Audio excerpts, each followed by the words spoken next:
Hi అండి, సింపుల్గా చిక్కుడుకాయ వేపుడు ఎలా చేయాలో చూద్దాం. ముందుగా చిక్కుడుకాయల్ని చిన్న చిన్న ముక్కలుగా కట్ చేసుకొని శుభ్రంగా కడిగి ఒక గిన్నెలో వేసి కొంచెం ఉప్పు వేసి నీళ్లు పోసి ఒక 70% ఉడికించుకోవాలి.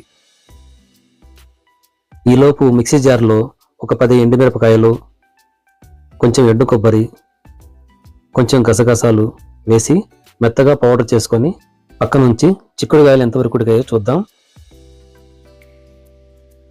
చూడండి, చిక్కుడుకాయలు 70% ఉడికిపోయాయి.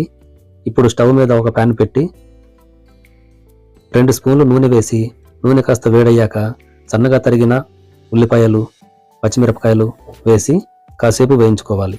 ఇవి కాస్త వేగాక ఒక స్పూన్ అల్లం వెల్లుల్లి పేస్ట్ వేసి పచ్చివాసన పోయేంత వరకు వేయించి ఆ తర్వాత మనం ఉడికించి పెట్టుకున్న చిక్కుడుకాయ ముక్కలు వేసి కలుపుకుంటూ 1 నిమిషం పాటు వేయించి మూత పెట్టి కాసేపు మగ్గనివ్వాలి.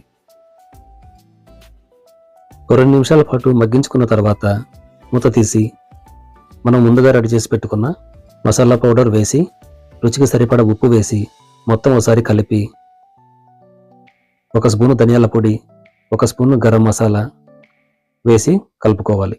ఫైనల్గా కొంచెం కొత్తిమీర చల్లి మొత్తం కలిపి దింపేసేయాలి. స్పైసీ చిక్కుడుకాయ వేపుడు రెడీ.